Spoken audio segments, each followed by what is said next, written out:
I'm Jade, and I think the world needs more houseplants, like a lot more. In fact, I love houseplants so much, I turned my hobby into a career with my own plant shop. Whether you're plant obsessed or a total newbie, I'm here to help. Hey everyone, I'm back with another episode of Houseplants 101. Today we're going to be talking about something super important to helping those plant babies grow big and strong, repotting. If your plants are like your kids, like me, just imagine that this very small pot is like a winter coat that's a couple sizes too small, not helping at all. I'm here to share all the basics, plus some tips on tricky plants like cacti and the very fickle fiddle-leaf fig. Let's go. First, let's talk about timing. A good rule of thumb is to repot your plants every 12 to 18 months.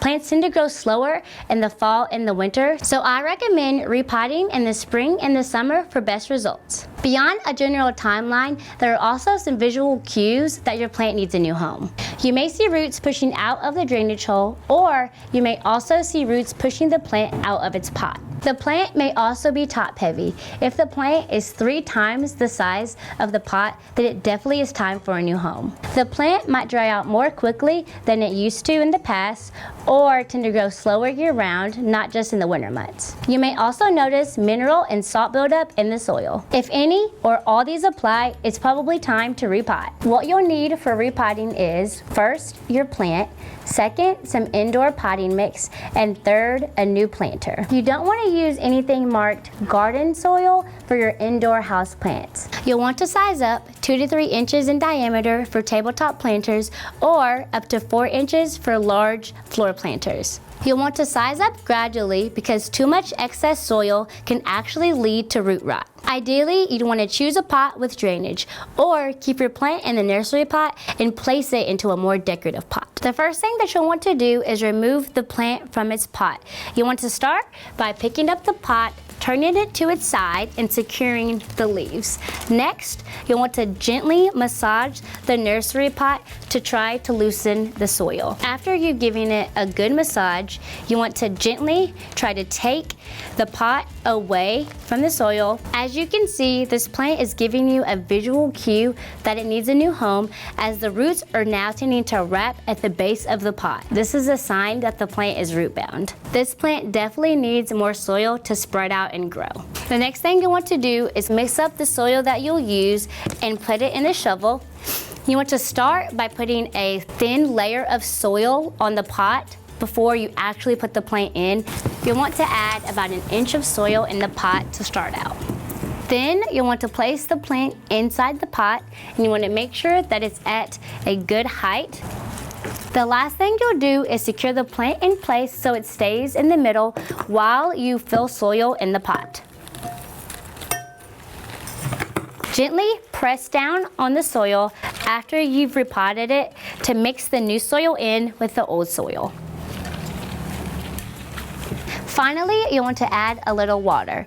You don't want to soak it, but you want to make sure to give your plant just a little drink.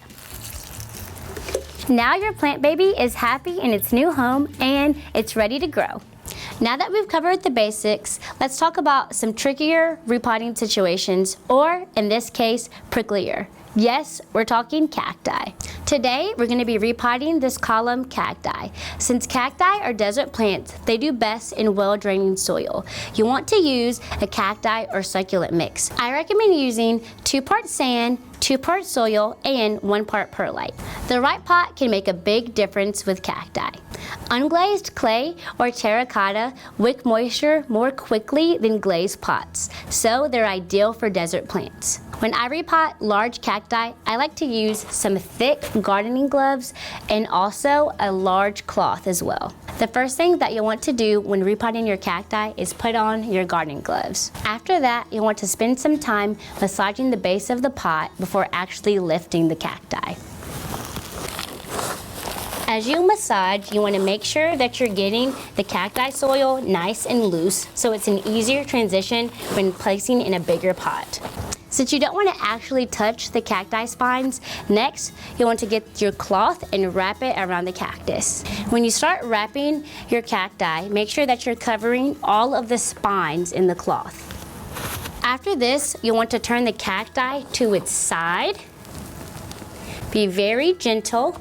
And if your cacti has some intense spines, you may need to use more than one cloth and add another or even a third. The next thing you'll want to do is lay him down and remove the nursery pot. Make sure that you're gentle in this process as you don't want to disturb the roots.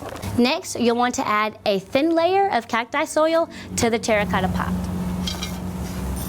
You'll want to take the cacti by its base and then put it in its new home. After you have it securely in place, you want to make sure that it's in the middle of the pot and push down any excess soil. Next, take off all the cloths and add a small layer of soil to the top of the pot. Finally, you'll want to add a little bit of water to mix the old and new soil together. You don't want to add a lot, just a little bit to give your plant a drink. For a smaller cactus, you can even use an oven mitt to protect your hands. If there's dirt on your cactus, you can brush it off by using a small paintbrush. When repotting a hanging plant, it can be tricky to keep the long and hanging pieces safe and undamaged. So here are a few tips. When taking down your hanging plant, be extra careful not to disturb any of the long, delicate pieces. First, you want to take the hanger off of its pot, then turn the plant to its side and gently massage the soil in the planter. After you've gently massaged, you want to take the plant out of its pot. Then you're going to repot the plant just like any other cacti or succulent, but with a lot more caution.